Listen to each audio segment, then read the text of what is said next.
ಎಲ್ರಿಗೂ welcome back to my YouTube channel Kavya Gowda Kannada vlogs. ಎಲ್ಲರೂ ಹೇಗಿದ್ದೀರಾ? ನಾನಂತೂ ಚೆನ್ನಾಗಿದ್ದೀನಿ, ನೀವು ಚೆನ್ನಾಗಿದ್ದೀರಾ ಅಂತ ಅನ್ಕೊಂಡಿದ್ದೀನಿ.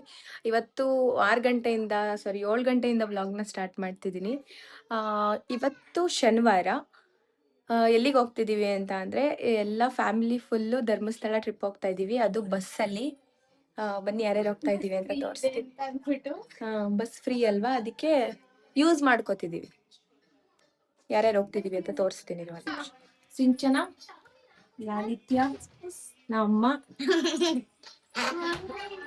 ಮತ್ತೆ ಇವರು. ಭವ್ಯ ಆಯ್ ಮಾಡು, ಹಾಯ್. ಆಯ್ ಮಾಡಲ್ವಾ? ಮಾಡಲ್ವಾ ನೀವು? ಖುಷಿ ಆಯ್ ಮಾಡಿ. ಮತ್ತೆ ಕವನಶ್ರೀ,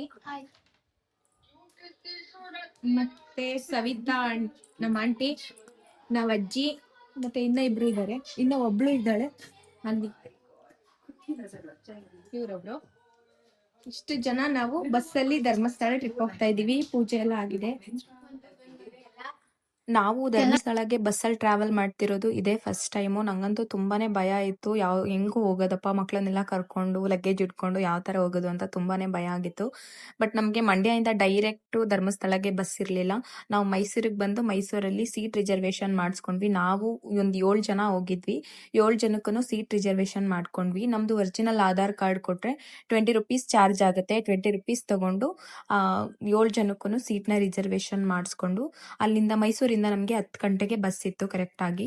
10 ಗಂಟೆಗೆ ಅಷ್ಟ್ರಲ್ಲಿ ಹೋಗಿ ಸೀಟ್ ಎಲ್ಲ ರಿಸರ್ವೇಶನ್ ಮಾಡಿಸ್ಕೊಂಡು ನಮ್ ಜರ್ನಿ ಸ್ಟಾರ್ಟ್ ಆಯ್ತು. ಜರ್ನಿ ಸ್ಟಾರ್ಟ್ ಆದ್ಮೇಲೆ ತುಂಬಾನೇ ಖುಷಿ ಆಯ್ತು. ನಾವು ಬಸ್ಸಲ್ಲಿ ಟ್ರಾವೆಲ್ ಮಾಡ್ಬೋದು ಅನ್ನೋ ಒಂದು ಹೋಪ್ ಬಂತು. ತುಂಬಾನೇ ಚೆನ್ನಾಗಿತ್ತು ಈ ಜರ್ನಿ. ನಮ್ ಕಡೆ ಅಂತೂ ಒಂಚೂರು ಮಳೆನೇ ಇಲ್ಲ, ಬಟ್ ಸಕಲೇಶ್ಪುರ ದಾಟ್ತಿದ್ದಂಗೆ ಸಿಕ್ಕಾಬಟ್ಟೆ ಮಳೆ ಇತ್ತು. ಮಳೆ ನಿಲ್ತಾನೆ ಇಲ್ಲ, ಅಷ್ಟು ಮಳೆ. ಆ ಗ್ರೀನರಿ ಮತ್ತೆ ಆ ಮಳೆ, ಆ ಗಾಳಿ ಒಂಥರ ತುಂಬಾನೇ ಚೆನ್ನಾಗಿತ್ತು. ಒಂಥರ ಪೀಸ್ಫುಲ್ ಮೈಂಡ್ ಇತ್ತು. ನಂಗಂತೂ ತುಂಬಾನೇ ಇಷ್ಟ ಆಯ್ತು ಈ ಜರ್ನಿ. ಸಕ್ಕದಾಗಿತ್ತು. ನಾವು ಬಸ್ಸಲ್ಲಿ ಟ್ರಾವೆಲ್ ಮಾಡ್ಬೋದು ಅಂತ ಅನ್ನಿಸ್ತು. ತುಂಬಾನೇ ಭಯ ಇತ್ತು ನನಗೆ, ಯಾವ ತರ ಬಸ್ಸಲ್ಲಿ ಟ್ರಾವೆಲ್ ಮಾಡೋದು ಅಂತ. ಚೆನ್ನಾಗಿತ್ತು, ಬಟ್ ಈ ಜರ್ನಿ ಅಂತೂ ತುಂಬಾನೇ ಚೆನ್ನಾಗಿತ್ತು. ಸುತ್ತ ಗ್ರೀನರಿ, ಪೀಸ್ಫುಲ್ ಮೈಂಡು, ದಿನ ಟ್ರಾಫಿಕ್ಕು ಅದು ಇದು ನೋಡಿ ಈ ಜರ್ನಿ ಅಂತೂ ನಂಗೆ ತುಂಬ ಇಷ್ಟ ಆಯಿತು.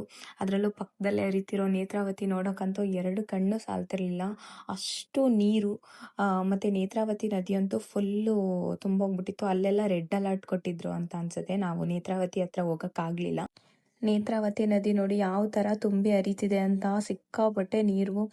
ನನಗೂ ಒಂದ್ಸಲ ಅನಿಸ್ತು, ನಮ್ಮ ಕಡೆನಾದರೂ ಆಗಬಾರ್ದಾ ಈ ಮಳೆ, ಇಲ್ಲಿ ನೋಡಿದ್ರೆ ಇಷ್ಟೊಂದು ಮಳೆ ಆಗ್ತಿದೆ, ನಮ್ಮ ಸೈಡ್ ಮಳೆನೇ ಇಲ್ಲ ಅಂತ. ಅರೌಂಡ್ ನಾವು 4:30 ಹಂಗೆಲ್ಲ ಧರ್ಮಸ್ಥಳ ರೀಚ್ ಆದ್ವಿ. ಈ ಮಳೆಯಲ್ಲಿ ಮಕ್ಕಳನ್ನೆಲ್ಲ ಕರ್ಕೊಂಡು ಸುತ್ತಕ್ಕಾಗಲ್ಲ ಅಂತ ಹೇಳ್ಬಿಟ್ಟು ರೂಮ್ ವಿಚಾರಿಸಿದ್ವಿ. ರೂಮ್ ಅಂತೂ ನಮ್ಗೆ ಎಲ್ಲೂ ಸಿಗ್ಲಿಲ್ಲ. ಸಿಕ್ಕಿದ್ರು ದೊಡ್ಡ ದೊಡ್ಡ ಹಾಲ್ಗಳ ಥರ ಇತ್ತು, ಬಟ್ ಅದರಲ್ಲಿ ಸಪ್ರೇಟ್ ಟಾಯ್ಲೆಟು ಮತ್ತು ಚಾರ್ಜಿಂಗ್ ಪಾಯಿಂಟ್ಸ್ ಎಲ್ಲ ಏನೂ ಇಲ್ಲ ಅಂತ ಹೇಳಿದ್ರು. ಆ ರೂಮ್ ಮಾಡಿದ್ರೂ ವೇಸ್ಟು ಅಂತ ಹೇಳ್ಬಿಟ್ಟು ಲಗೇಜ್ ಎಲ್ಲ ತಗೊಂಡು, ಅಲ್ಲಿ ಲಗೇಜ್ ಎಲ್ಲ ಇಡೋಕೆ ಜಾಗ ಇದೆ, ಅಲ್ಲಿ ಲಗೇಜ್ ಎಲ್ಲ ಇಟ್ಬಿಟ್ಟು ದರ್ಶನಕ್ಕೆ ಹೋಗೋಣ ಅಂತ ಪ್ಲಾನ್ ಮಾಡ್ಕೊಂಡು ಹೋಗ್ತಾ ಇದೀವಿ. ಅಲ್ಲಿಂದ ನಾವು ಲಗೇಜ್ ಎಲ್ಲ ಇಟ್ಬಿಟ್ಟು ದರ್ಶನಕ್ಕೆ ನಿಂತ್ಕೊಂಡ್ವಿ. 5:30ಗೆ ದರ್ಶನಕ್ಕೆ ಒಳಗಡೆ ಹೋದ್ವಿ. 6:30 ಅಷ್ಟೊತ್ತಿಗೆಲ್ಲ ದರ್ಶನ ಆಯ್ತು. ದರ್ಶನ ಅಂತೂ ತುಂಬಾನೇ ಚೆನ್ನಾಗಾಯ್ತು. ದರ್ಶನ ಮಾಡ್ಕೊಂಡು ಆಚೆ ಬಂದ್ವಿ. ಟೈಮ್ ಬಂದು 6:30 ಆಗಿತ್ತು. ನಮ್ಗೆ ಮೇನ್ ಪೂಜೆ ಇದ್ದಿದ್ದು ಕುಕ್ಕೆ ಸುಬ್ರಹ್ಮಣ್ಯದಲ್ಲಿ. ಸೊ ಒಂದಿನ ಸುಮ್ನೆ ಇಲ್ಲಿ ವೇಸ್ಟ್ ಮಾಡೋದ್ ಬೇಡ ಅಂತ ಹೇಳ್ಬಿಟ್ಟು ಇವಾಗ್ಲೇ ಕುಕ್ಕೆಗೆ ಹೊರಟು ಬಿಡೋಣ, ಇನ್ನ ಟೈಮ್ ಇದೆ ಅಂತ ಹೇಳ್ಬಿಟ್ಟು ಕಾಫಿ ಕುಡ್ಕೊಂಡು ಅಲ್ಲಿಂದ ಕುಕ್ಕೆ ಸುಬ್ರಹ್ಮಣ್ಯಗೆ ಬಸ್ ಹತ್ತಿದ್ವಿ. 7:30 ಹಂಗೆ ನಾವು ಬಸ್ ಹತ್ತಿದ್ದು. 8:45 ಅಷ್ಟೊತ್ತಿಗೆ ನಾವು ಕುಕ್ಕೆಲ್ ಬಂದ್ವಿ. ಕುಕ್ಕೆ ಸುಬ್ರಹ್ಮಣ್ಯದಲ್ಲೂ ಸೇಮು, ಅಲ್ಲೂ ಸಿಕ್ಕಾಬಟ್ಟೆ ಮಳೆ ಇತ್ತು. ಬಟ್ ಫಸ್ಟ್ ನಾವು ರೂಮ್ ಮಾಡೋಣ ಅಂತ ಹೇಳ್ಬಿಟ್ಟು ನಮ್ಮಮ್ಮ ಲಾಸ್ಟ್ ಟೈಮ್ ಫೋನ್ ನಂಬರ್ ತೊಗೊಂಡ್ಬಂದಿದ್ರು. ಲಾಸ್ಟ್ ಟೈಮ್ ಹೋಗಿದ್ರು ನಮ್ಮಮ್ಮ ಬಸ್ಸಲ್ಲಿ, ಫೋನ್ ನಂಬರ್ ತೊಗೊಂಡ್ಬಂದಿದ್ರು ಅಂತ ಹೇಳ್ಬಿಟ್ಟು ಅಲ್ಲಿಗೇನೆ ಹೋದ್ವಿ. ಅವರು 1 ರೂಮ್ ಕೊಡಲ್ಲ ಅಂತ ಹೇಳ್ಬಿಟ್ಟು ನಾವು 2 ರೂಮ್ ತಗೊಂಡ್ವಿ. ಅರೌಂಡ್ 10 ಮೆಂಬರ್ಸ್ ಇದ್ವಿ, ಮಕ್ಕಳು ಸೇರಿಸಿ ಅಂತ ಹೇಳ್ಬಿಟ್ಟು 2 ರೂಮ್ ತಗೊಂಡ್ವಿ. 2 ರೂಮ್ಗೆನೆ 2000 ಚಾರ್ಜ್ ಮಾಡಿದ್ರು ನಮಗೆ. ಹೋಗ್ಲಿ ಅಂತ ಹೇಳ್ಬಿಟ್ಟು, ಮಳೆ ಬರ್ತಿದೆ ಬೇರೆ ಎಲ್ಲೂ ಉಳ್ಕೊಳಕ್ಕಾಗಲ್ಲ ಅಂತ ಹೇಳ್ಬಿಟ್ಟು ಅದೇ ರೂಮ್ ಮಾಡಿಕೊಂಡು ಅಲ್ಲೇ ಇದ್ವಿ. ಸೊ ನೆಕ್ಸ್ಟ್ ಮಾರ್ನಿಂಗು ನಾವು ಬೆಳಿಗ್ಗೆ ಬೇಗನೆ ಎದ್ದು, ಅದೇ ಪೂಜೆ ಮಾಡಿಸ್ಬೇಕಿತ್ತು ಅಂತ ಹೇಳಿದ್ನಲ್ಲ, ಅದಕ್ಕೆ ಚೀಟಿ ತೊಗೊಂಬರಕ್ಕೆ ಅಂತ ಹೋಗ್ತಿದ್ವಿ. ಆ ಪೂಜೆಗೆ 450 ಏನೋ ಚಾರ್ಜ್ ಮಾಡ್ತಾರೆ, ಮಹಾಪೂಜೆ ಅಂತ ಹೇಳ್ಬಿಟ್ಟು. ಅದಕ್ಕೆ ಚೀಟಿ ಎಲ್ಲ ತೊಗೊಂಡು ಬಂದ್ಬಿಟ್ಟು ಫಸ್ಟು, ಆಮೇಲೆ ಸ್ನಾನ ಎಲ್ಲ ಮಾಡಿಕೊಂಡು ಆಮೇಲೆ ನಂತರ ನಾವು ದೇವಸ್ಥಾನಕ್ಕೆ ಬಂದ್ವಿ. ಫುಲ್ ಮಳೆ. ಅದು ಯಾವ ಥರ ಮಳೆಯಲ್ಲಿ ತಣ್ಣೀರು ಸ್ನಾನ ಮಾಡಬೇಕು, ಅಲ್ಲಿ ಬಿಸಿನೀರು ಫೆಸಿಲಿಟಿ ಏನೂ ಇರಲಿಲ್ಲ. ತಣ್ಣೀರ್ ಸ್ನಾನ ಮಾಡ್ಕೊಂಡು ದೇವಸ್ಥಾನಕ್ಕೆ ಹೋಗಕ್ಕೆ ಅಂತ ಹೇಳ್ಬಿಟ್ಟು ರೆಡಿ ಆಗ್ತಿದೀವಿ. ಹಾಯ್ ಮಾಡು ಭುವಿ, ಹಿಂಗನ್ನ ಹಾಯ್ ಮಾಡಿ.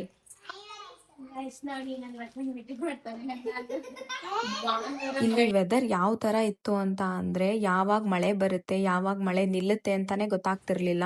ನಾವು ರೆಡಿ ಆಗ್ಬಿಟ್ಟು ಕೆಳಗಡೆ ಬರೋಷ್ಟ್ರಲ್ಲಾಗ್ಲೇ ಮಳೆ ಮತ್ತೆ ಸ್ಟಾರ್ಟ್ ಆಗ್ಬಿಟ್ಟಿತ್ತು. ದೇವಸ್ಥಾನಕ್ಕೆ ನೆನ್ಕೊಂಡು ಹೋಗಕ್ಕಾಗಲ್ಲ ಅಂತ ಹೇಳ್ಬಿಟ್ಟು ಆಟೋ ಮಾಡ್ಕೊಂಡು ದೇವಸ್ಥಾನದ ಹತ್ರ ಬಂದ್ವಿ. ದೇವಸ್ಥಾನದ ಹತ್ರ ಬಂದು ನೋಡಿದ್ರೆ ಮಳೆ ಇರ್ಲಿ ಬಿಸಿಲಿರ್ಲಿ ಗಾಳಿ ಇರ್ಲಿ ಏನೇ ಇದ್ರೂ ನಮ್ಮ ಜನಗಳು ದೇವ್ರ ದರ್ಶನ ಮಾಡೋದು, ದೇವ್ರು ಅಂತಂದ್ರೆ ಭಕ್ತಿ ಕಡಿಮೆನೇ ಆಗಲ್ಲ, ಅಷ್ಟು ಜನ ಇದ್ರು. ಬಟ್ ನಾವು ಫಸ್ಟ್ ಫೋಟೋ ತಗೊಳ್ಳೋಣ ಅಂತ ಹೇಳ್ಬಿಟ್ಟು, ಸ್ವಲ್ಪ ಮಳೆ ಕಮ್ಮಿ ಇತ್ತು ಆವಾಗ, ಫೋಟೋ ತಗೊಳ್ಳೋಣ ಅಂತ ಹೇಳ್ಬಿಟ್ಟು ಫೋಟೋ ವಿಡಿಯೋ ಎಲ್ಲ ತಗೊಂಡು ನಾವು ದೇವಸ್ಥಾನದ ಹತ್ರ ಹೋಗೋಷ್ಟ್ರಲ್ಲಿ ಅವಾಗಲೇ 11 ಗಂಟೆ ಆಗ್ಬಿಟ್ಟಿತ್ತು. ನಮಗೆ ಮಹಾಪೂಜೆ ಇದ್ದಿದ್ದು 12 ಗಂಟೆಗೆ. ಇನ್ನ 1 ಅವರ್ ಟೈಮ್ ಇದೆ, ಅಷ್ಟರಲ್ಲಿ ದರ್ಶನ ಮಾಡ್ಕೊಂಡು ಬಂದ್ಬಿಡೋಣ ಅಂತ ಹೇಳ್ಬಿಟ್ಟು ದರ್ಶನ ಮಾಡೋಕ್ಕೆ ಅಂತ ಒಳಗಡೆ ಹೋದ್ವಿ.